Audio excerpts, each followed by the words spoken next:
மன அழுத்தத்தினால பாதிச்சு சைக்காட்ரி டாக்டரை பார்த்து எந்நேரம் நான் பயமாக இருக்கேன், எனக்கு ஃப்யூச்சரை நினச்சி பயமாக இருக்குது, ப்ரெசண்ட்டை நினச்சி பயமாக இருக்குது, நான் சிரித்தே பல மாதங்கள் ஆகுது, பல வருஷங்கள் ஆகுது, எனக்கு வாழ்க்கை நல்லாவே இல்லை அப்படின்னு நினைக்கிறவங்களுக்கு இந்த வீடியோ ரொம்ப உதவியாக இருக்கும். என்ன நான் ஈஸியாக மகிழ்ச்சியாக பிறந்ததுலேருந்து இன்றைக்கி வரைக்கும் வச்சுக்கிறேன். எவ்வளோ பெரிய துன்பம் வந்தாலும் நான் திரும்ப ஜாலியாக தான் இருக்கேன். மறந்துடுறேன்னு வச்சுக்கோங்களேன். ரொம்ப குழந்த மாதிரி தான் ஆகிறேன். அப்போதைக்கு டென்ஷன் ஆகிறேன், திரும்ப வந்துடுறேன். அதனால் என்னால் அடுத்தவங்களுக்கு சொல்லித்தர முடியுது. புரியுதா இல்லைங்களா? இப்போ நான் சொல்லி கொடுக்குறேன். அதாவது நான் சொல்கிறதெல்லாம் மன அழுத்தம், அதுக்கு பேர் ஸ்ட்ரெஸ்ஸு. டிப்ரெஷன், அதுக்கு பேர் போர் அடிக்கிறது, சோகம். அப்புறம் ஆங்ஸைட்டி, படபடப்பு, எந்நேரம் படபடப்பு தான். ஃப்யூச்சரை நினச்சி பயப்படுறது, பாஸ்ட் நினச்சி பயப்படுறது. அப்புறம் ஃபியர், பயம். அப்புறம் ஆங்க்ரி, கோபம். அப்புறம் ஈகோ, நம்ம தான் பெருசு, நம்ம யார்ட்டையும் பழக மாட்டோம், நான் என்கிட்ட பழகணுன்னா நான் இத்தனை டெஸ்ட் வச்சு தான் பழகுவேன், நான் பெரிய அழகன் அழகி அப்படின்னு நினச்சிட்டே உட்காந்துருக்கிறது. அதுக்கப்புறம் இன்ஃபீரியாரிட்டி காம்ப்ளெக்ஸ், அதாவது உங்களை நீங்களே குறைச்சி மதிப்பு போட்டுக்கிறது. அப்புறம் கம்பேர் பண்ணிக்கிறது, அவங்க அதை பண்ணுறாங்க இதை பண்ணுறாங்க, நான் எதுவும் பண்ணலன்னு நினச்சிக்கிறது. அப்புறம் செல்ஃப் லவ் இல்லாது, உங்கள் மேலே அன்பே இல்லை, உங்கள் மேலே ரெஸ்பெக்டே இல்லை. அப்புறம் கஞ்சத்தனம், செலவே பண்ணுறதில்ல எதுக்குமே. அது ஹெல்த்துக்கெல்லாம், என்டர்டெயின்மெண்ட்டுக்கு, அன்புக்கு, மகிழ்ச்சிக்கு, உதவி செய்கிறதுக்கு செலவே பண்ணுறதில்ல. அது மிகப்பெரிய நோயில் கொண்டு வந்து விட்டுரும். இதெல்லாம் சேர்ந்து தாங்க ஸ்ட்ரெஸ், டிப்ரெஷன், ஆங்ஸைட்டி. அதுதாங்க சைக்காட்ரி ட்ரபிள். அதனால தான் கழுத்து வலி, இடுப்பு வலி, முழங்கால் வலி இதெல்லாம் வருது. இதை தவிர இன்னும் நிறையா இருக்குது. நாடகம் பார்க்கறது, இல்லை கிரிமினலாக யோசிக்கிறது, இல்லை அடுத்தவங்களுக்கு ஏதாச்சும் கெட்டது பண்ணணும்னு இங்கே உட்காந்து யோசிச்சுட்டே இருக்கிறது, அன்பு மாதிரி நடிக்கிறது, கூட இருந்தே குளிப்பறைக்கிறது. இது மாதிரி எந்த கேரக்டராக இருந்தாலும் அது சரியாக வர்றதுக்கு நான் இன்றைக்கி ப்ரீத்திங் எக்ஸசைஸ், மூச்சு பயிற்சி சொல்லித்தரேன். மூச்சு பயிற்சியில் மட்டும் சரியாகுமானா ஆகாது. நம்ம தாங்க மாறணும். திருடராய் பார்த்து திருந்தாவிட்டால் திருட்டை ஒழிக்க முடியாதுங்கிற மாதிரி இது நம்மளாக பார்த்து மாறலின்னா ஒன்றுமே நடக்காது. நம்ம ஸ்ட்ரெஸ்ஸை குறைக்க நம்ம ஏங்க சைக்காட்ரிக்கிட்ட போகணும்? உங்கள் ஸ்ட்ரெஸ்ஸை குறைக்க நான் ஏங்க ப்ரீத்திங் எக்ஸசைஸ் சொல்லித்தரணும்? உங்கள் ஸ்ட்ரெஸ்ஸை போக்க ஏன் பல பேர் சேர்ந்து உங்களுக்கு கிளாஸ் எடுக்கணும்? தேவையே கிடையாது. ஸ்ட்ரெஸ்ஸாக ஆக மாட்டேன், நான் மகிழ்ச்சியாக தான் இருப்பேன், அன்பாக தான் இருப்பேன்ற ஒரு கொள்கை எடுத்தீங்கன்னா, அதை ஃபாலோ பண்ணிங்கன்னா அடுத்த செகண்டில் நீங்கள் மகிழ்ச்சி ஆகிறீங்க. அது மாதிரி ஃபாலோ பண்ணி பாருங்களேன். அப்படி ஒரு கொள்கையே நீங்கள் வைக்கல. எல்லாம் கொள்கை என்ன வச்சுருக்கீங்க? நான் நல்லா படிக்கணும், நல்ல கொள்கை தான். வீடு கட்டணும், நல்ல கொள்கை தான். கல்யாணம் பண்ணணும், நல்ல கொள்கை தான். நான் பிஸ்னஸ் நல்லா பண்ணணும், நல்ல கொள்கை தான். இதெல்லாமே எதுக்கு பண்ணீங்க? மகிழ்ச்சியாகவும் அன்பாகவும் இருக்கு. அன்பை ஏன் மகிழ்ச்சியோடு கொண்டு வரணும்னா, அன்பு இல்லாமல் மகிழ்ச்சி ஜீரோ. அன்பு இல்லாதவர்களுக்கு மகிழ்ச்சிக்கான வாய்ப்பே துளி கூட கிடையாது. சரியா? ரெண்டுமே ஒன்று தான், வேறையே கிடையாது. ஸோ நம்ம ஹார்மோன் நல்லா, நம்ம ஹார்மோன்ஸ்க்கு என்னென்னமோ தேவை இருக்குது, அது ஆட்டோமேட்டிக்காக சொல்லுது. அந்த ஹார்மோன் சொல்கிறபடி கேட்டாலே நம்ம நல்லா இருப்போம். ஹார்மோன் என்ன சொல்லுது? நல்லா பழக சொல்லுது, எல்லார்கிட்டையும் பேச சொல்லுது, ஆண் பெண்ணுக்கு இடையில் அட்ராக்ஷன் உருவாக்குது, ஃப்ரெண்ட்ஸு பார்த்தாலே ஜாலியாகுது, girl friends, boy friends, bestie, இல்லை எந்த விதமாக இருக்கட்டும், உறவு முறை, உறவுக்காரங்க, ஹஸ்பண்ட் ஒய்ஃப், குழந்தைங்களை பார்த்தா எவ்வளோ மகிழ்ச்சியாக இருக்குது. இந்த மகிழ்ச்சி எல்லாம் நீங்கள் டெய்லி ரிப்பீட் ஆகணும். உங்களுக்கு சிரிக்கணும். செரட்டோனின்கிற ஹார்மோன் சிரித்தா தான் சுரக்கும். ஆக்சிடோசின்கிற ஹார்மோன் லவ் பண்ணால் தான் சுரக்கும். ஸோ இந்த மாதிரி மன அழுத்தத்தில் இருக்கவங்களுக்கு இப்போ ப்ரீத்திங் எக்ஸசைஸுங்கிறது அவசரத்துக்கு சொல்லித்தரேன். ஆனால் கேரக்டரிஸ்டிக்ஸை மாற்றுங்க. மீட்டிங் நியூ பீப்புள், டெய்லி மக்களை மீட் பண்ணுங்கள்.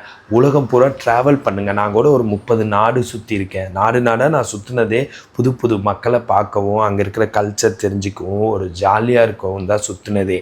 ஸோ அந்த மாதிரி சுற்ற ஆரம்பிங்க. லோக்கலில் சுற்றுங்க, வெளியில் சுற்றுங்க, வெளிநாட்டில் சுற்றுங்க. மக்களை பார்த்தா ஹாய் சொல்லுங்கள், சிரிங்க, பழகிருங்க. யாராக இருந்தாலும் நல்லவங்களோ கெட்டவங்களோ. அப்புறம் கொஞ்சம் கேர்ஃபுல்லாக இருக்க கற்றுக்கோங்க. இப்போ வண்டி ஓட்டுறீங்க, எடுத்தோடனே நல்லாவா ஓட்டுறீங்க? பார்த்து பார்த்து ஓட்டி தானே அப்புறமேல் தானே வண்டி வந்து நல்லா ஓட்டுறீங்க. வண்டி ஓட்டினா ஆக்சிடெண்ட் ஆகி நம்ம செத்து போகிறதுக்கு கூட வாய்ப்பு இருக்குல்ல. அதுக்குன்னு யாராச்சும் காரோ பைக்கோ ஓட்டாமையாக இருக்கிறீங்க? அந்த மாதிரி அன்புலேயும் 4 பிரச்சனை வரத்தான் செய்யும். அதுக்குன்னு எலிக்கு பயந்து ஊட்ட கொளுத்துற மாதிரி டோட்டலாக கொளுத்தி விட்டுட்டா நம்ம உட்கார முடியும்? கண்டிப்பாக பழகி தான் ஆகணும். அதுலேயும் 4 சிக்கல் வரும். எப்படி பைக் ஓட்டுறதுல சிக்கல் வருதோ அன்பாக இருக்கிறதுல வரத்தான் செய்யும். அதுலேருந்து கற்றுக்கிட்டு தான் வரணும். எப்படி டிராஃபிக்கில் எவ்வளோ டிராஃபிக்னாலும் பார்த்து பார்த்து 2 வீலர் 4 வீலரை ஓட்டி அவ்வளோ பெரிய ரோட்டில் கொண்டு போகிறீங்க. அதையே கொண்டு போகிற நீங்கள் இந்த அன்பில் வந்து 4 பேர்த்திட்ட பழகுனீங்கன்னா 40 பேர்த்திட்ட பழகுனீங்கன்னா உங்களுக்கு அது கை வந்த கலையாக மாறிடும்.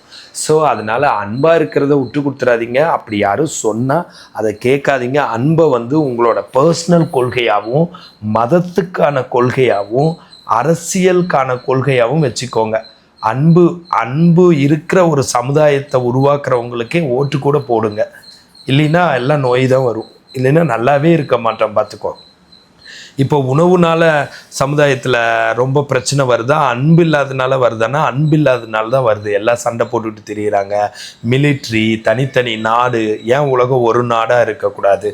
இப்போ ஒரு ப்ரீத்திங் எக்ஸசைஸ் சொல்லித்தரேன். உள்ள diaphragmatic breathing, box breathing R deep breathing exercise. மூச்சை ஸ்லோவாக பொறுமையாக வயிறு வரைக்கும், அம்பிளிகஸ் தொப்புள் வரைக்கும் வயிறு வரைக்கும் இழுக்கணும். 7 கவுண்ட்டு. ஹோல்டு பண்ணணும் 7 கவுண்ட்டு. மூச்சை வெளியில் விடணும் 9 கவுண்ட்டு. ஏன் மூச்சை வெளியில் விடுறது அதிக கவுண்ட்னா, ரெசிடியல் வால்யூம் அப்படின்னு லங்ஸில் ஒரு கெட்ட காற்று இருக்கும். அதெல்லாம் வெளியில் போகிறதுக்காக தான். அப்போ நல்ல காற்று உள்ளே ஃபுல்லாயிரும். இப்போ செஞ்சு காட்டுறேன்.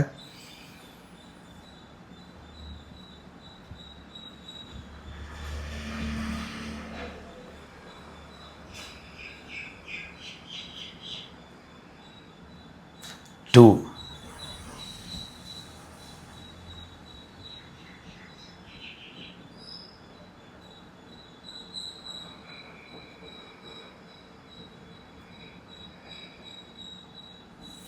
3,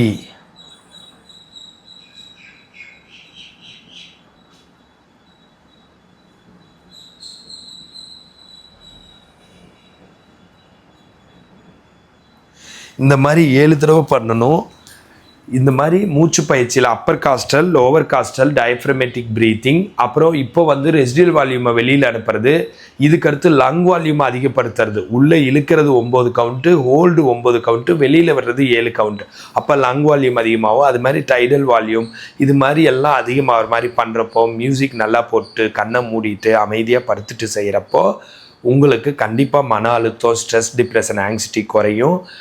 உலகத்தில் நீங்கள் நல்லா இருக்கணுமா, நம்பர் 1 கொள்கையாக அன்பாக தான் இருப்பேன், மகிழ்ச்சியாக தான் இருப்பேன்னு வச்சு பாருங்கள். மிச்சமெல்லாம் தானாக வரும். அன்பாக தான் இருப்பேன், மகிழ்ச்சியாக தான் இருப்பேன்னா படிப்பு சூப்பராக வரும். ஹார்மோன்ஸ் எல்லாம் கரெக்டாக வேலை செஞ்சு மகிழ்ச்சியாக இருக்கிறப்ப பண்ணுற முடிவு செம்மையாக இருக்கும். தொழில் செம்மையாக நடக்கும். பல வீடு கட்டிடுவீங்க. கல்யாண வாழ்க்கை, ரிலேஷன்ஷிப் சிறப்பாக இருக்கும். எக்ஸ்பீரியன்ஸ் இருக்கிறவன் தாங்க அங்கே நல்லா இருக்க முடியும். யார்கிட்டையுமே பழகாமல் டைரெக்டாக போய் கல்யாணம் பண்ணுற பையனோ பொண்ணோ எப்படிங்க நல்லா இருக்க முடியும்? நல்ல எக்ஸ்பீரியன்ஸ் இருக்கணும் எல்லாத்துலேயுமே. உள்ளே பூந்து பழகி அதில் நான் 4 ஆப்பு வாங்கிட்டு கூட திரும்பவும் அந்த பழகிற டிசைனை மாற்றி திரும்ப நல்லா பழகி திரும்ப பழகி அப்படியே பண்ணிக்கிட்டே வந்தால் அதில் மூழ்கி முத்தெடுக்கிற மாதிரி ஒரு நாளைக்கு அதில் ஒரு ஜீனியஸ் ஆகிடுவீங்க. ரிலேஷன்ஷிப்பில் ஜீனியஸ் இல்லைன்னா எதில் தான் உருப்பட முடியும்? நம்ம அதில் கூட உருப்பட முடியாதுன்னா தொழிலில் உருப்படவே முடியாது. ஃபேமஸே ஆக முடியாது. ஒரு செலிப்ரிட்டி ஆக முடியாது. ஜாலியாக இருக்க முடியாது. ஒன்றுமே பண்ண முடியாது. கடன் தான் ஆகும். பணம் நிறைய வரணுன்னாலே அன்பாகவும் மகிழ்ச்சியாகவும் தான் இருக்கணும். நியாயமாக நேர்மையாக இருக்கணும். ரொம்ப ஒரு உண்மையாக நடந்துக்கணும். உண்மையான அன்பு இருக்கணும். சமுதாயத்து மேலே உங்கள் மேலே உண்மையான லவ் இருக்கணும். இல்லைன்னா கடவுள் அப்படியே உங்களுக்கு ஆப்பு வச்சிருவார். கடவுள் வந்து உங்களை காப்பாற்ற மாட்டார். கடவுள் அன்பாக இருக்கிறவங்கள தான் காப்பாற்றுவார். என் மகிழ்ச்சியாக இருக்கிறவங்க, அன்பாக இருக்கிறவங்க, பிறருக்கு உதவி செய்கிறவங்க, தர்மம் தலை காக்கும் அந்த மாதிரி. ஏன் அப்படின்னு கேட்டால் அதுவே ஒரு சயின்ஸ் தான். இங்கேருந்து போய் அதெல்லாம் உங்களுக்கு தான், நம்மளுக்கு தான் புரியாதே தவிர அது போய் நம்மக்கிட்டே தான் வந்து சேரும். சரிங்களா? ஸோ அன்பாக இருக்கிறத உங்கள் மனசில் கொள்கையாக வச்சுக்கோங்க. அதையே அரசியல் கொள்கையாக வச்சுக்கோங்க. வாழ்க்கை தத்துவமாக வச்சுக்கோங்க. அன்பு தான் கடவுள், அன்பு தான் எல்லாமே. அன்பு இல்லாமல் ஒன்றுமே கிடையாது. அன்பாலேயே உருவாக்கப்பட்டவங்க, அன்பால் பிறந்தவங்க தான் நம்ம எல்லாம். நம்ம மனித இனம் நல்லா மகிழ்ச்சியாக இருக்கணும்னா நம்ம அன்பாக மட்டும்தான் இருக்கணும், மகிழ்ச்சியாக மட்டும்தான் இருக்கணும். இந்த மாதிரி ஹெல்த் டிப்ஸ் வேணா ஃபாலோ பண்ணுங்கள். ஃபிசியோதெரப்பி கன்சல்டேஷன் வேணா கால் பண்ணுங்கள். நான் பிரகாஷ், ஃபிசியோதெரபிஸ்ட்.